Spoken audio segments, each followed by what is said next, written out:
તો વધુ એક મહત્વના સમાચાર વડોદરા બાદ ગાંધીનગર કોર્ટને પણ ઉડાવી દેવાની ધમકી મળી છે। જિલ્લા કોર્ટને ઉડાવી દેવાની ધમકી મળી છે। ધમકી મળતા જ નાસભાગ મચી હતી। કોર્ટના પરિસરમાં પહોંચીને તપાસ પણ હાથ ધરવામાં આવી છે। કોર્ટના ઈમેલ પર ધમકી ભર્યો મેલ આવ્યો હતો। જિલ્લા કોર્ટને ઉડાવી દેવાની ધમકી મળી છે, જેમાં પોલીસે કોર્ટમાં પહોંચીને તપાસ પણ હાથ ધરી છે। કોર્ટ પરિસરને ખાલી કરાવવામાં આવ્યું છે। ગાંધીનગરની વાત કરીએ, ગાંધીનગર જિલ્લા કોર્ટને બોમ્બથી ઉડાવવાની ધમકી ભર્યો મેલ મળ્યો હતો। રાજ્યમાં એક પછી એક સ્કૂલ, કોલેજ અને કલેક્ટર કચેરીઓને ઉડાવી દેવાની ધમકી મળતી ઈમેલ મળી રહ્યા છે। ત્યારે ગઈકાલે પણ અમદાવાદ, ગાંધીનગર અને બરોડાની જે શાળાઓ હતી તેને ધમકી મળી હતી ઉડાવી દેવાની। ઈમેલ દ્વારા ધમકી મળી। આજે જે છે તે ગાંધીનગર કોર્ટને ઈમેલ દ્વારા ધમકી મળી છે। કોર્ટને ઉડાવી દેવાની ધમકી મળી છે। પરિણામે કોર્ટને હાલમાં ખાલી કરાવવામાં આવી રહ્યું છે। આપણી સાથે ગાંધીનગર કોર્ટના વકીલો છે। આપ જણાવો, આજે જે કોર્ટમાં ધમકી મળી છે ત્યારબાદ શું પ્રક્રિયા કરવામાં તમને કેમ બહાર મોકલવામાં આવી રહ્યા છે?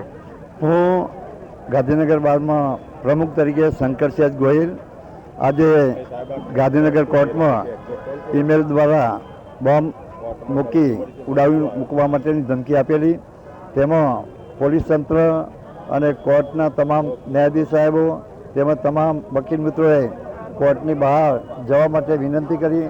બધા વકીલો એના કારણે કોર્ટની બહાર બધા આવી ગયેલા છે અને સખતમાં સખત પકડાય તો એને સજા થાય, તો ફરી કોઈ આવી ધમકી ના આપે। આવું વારંવાર ઈમેલ દ્વારા કોર્ટોમાં ધમકીઓ આપીને વાતાવરણ બગાડવા માટે જે લોકો પ્રયત્ન કરી રહ્યા છે તેઓને સખતમાં સખત સજા થાય તો ફરી આવું કોઈ ધમકી આપશે નહીં, તે મારી વિનંતી છે। તમને કોર્ટની બહાર તમારી કામગીરીથી આજે જે કોર્ટ શરૂ થઈ, ઈમેલ મળ્યો અને તમારી કામગીરી શરૂ કરો તે પહેલાં તમને કોર્ટ દ્વારા બહાર કાઢવામાં આવે, એક્ઝેક્ટ શું છે, મેલ શું આવ્યો છે અને એમાં શું જણાવવામાં આવ્યું છે? તમને જ્યારે કોર્ટ ખાલી કરાવવામાં આવી, કોર્ટમાંથી સંકુલમાંથી બહાર મોકલવામાં ત્યારે શું કહેવામાં આવ્યું? કોર્ટમાં આજે ન્યાયિક પ્રક્રિયા શરૂ થવાની હતી 10:30 વાગ્યાની આજુબાજુ। ત્યારે એક મેલ ગાંધીનગર ડિસ્ટ્રિક્ટ કોર્ટમાં આવ્યો હશે, તો એમાં જણાવવા મુજબ કે આ કોર્ટને બોમ્બથી ધડાકાથી ઉડાવી દેવાની છે। અગાઉ પણ 21 સ્કૂલો અને metro court, city civil court અને હાઈકોર્ટને પણ આ પ્રકારની ધમકી આપેલી, પરંતુ રાજ્યનું ગૃહ ખાતું છે આના માટે સક્ષમ છે અને પોલીસ તંત્ર છે અને ન્યાયતંત્ર બંને એ વકીલોની સુખ શાંતિ સલામતી માટે, પક્ષકારોની સુખ શાંતિ અને સલામતી માટે, અને અહીંયા બહુ મોટી સંખ્યામાં આજે પક્ષકારો પણ ઉપસ્થિત હતા કારણ કે ચાલુ દિવસ છે અને મંગળવાર છે, એટલે ઘણા બધા વકીલો પણ હાજર છે અને 12 સેશનની ઇલેક્શન હોય તો પ્રસાર માટે પણ વકીલો બહારથી અહીંયા આવેલા છે।